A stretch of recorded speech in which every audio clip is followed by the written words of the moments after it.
अरे केने गई रे शंभु मंडल। अरे मर जाइए हमारा पोता रे। यही धर पकड़पुर वाली ये बउआ किया कौन है?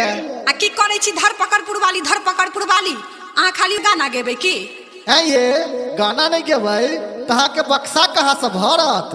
आइयो तो आई चिलका के क्या खेलेतै? चिलका के खिलेते चिलका के मम्मी।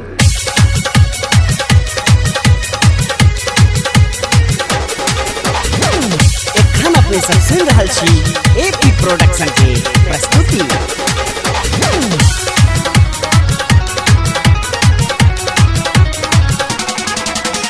लाज शरम लागे छौ पी गेलो धोई के कानत कानत बबुआ के ठोर सुखल रोई के।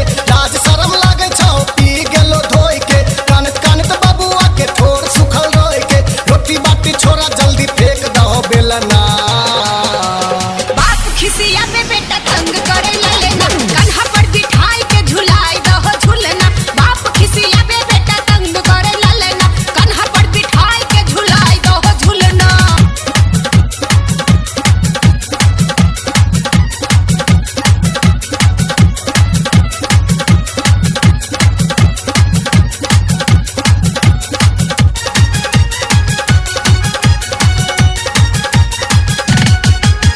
बड़ा दिन पर भेलै एगो बेटा बाके आशा। बाप बेटा मिल के पुड़ैले दूरी नासा।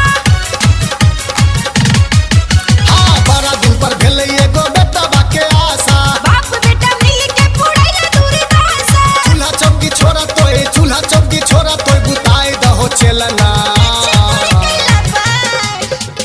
बाप खिसिया पे बेटा तंग करे लेना कन्हा पर बिठाई के झुलाई दहो झुलना। बाप खिसिया पे बेटा तंग करे लेना कन्हा पर बिठाई के झुलाई दहो झुलना।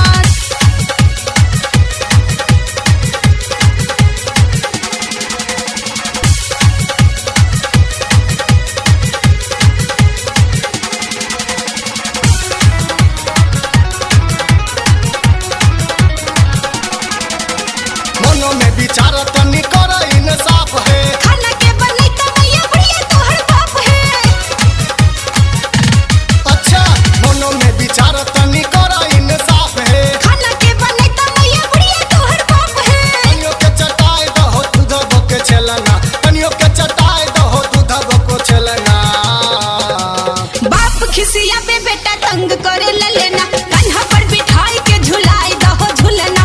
बाप खिसिया पे बेटा तंग करे लेना कन्हा पर बिठाई के झुलाई दहो झुलना।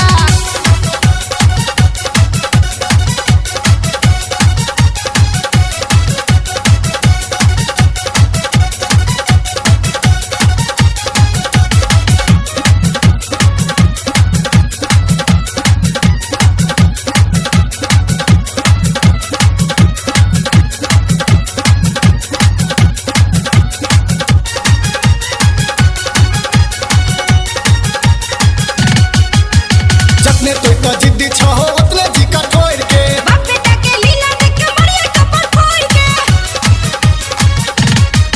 हाँ जतने तोय त जिद्दी छहो उतने जी का ठोर के। बाप बेटा के लीला देख के मरिया कपड़ फोड़ के। बेसी नहीं देखाब तनी अपन नाटक खेलना। बेसी नहीं देखाब तनी अपन नाटक खेलना। बाप खिसिया पे बेटा तंग करे लेना कन्हा पर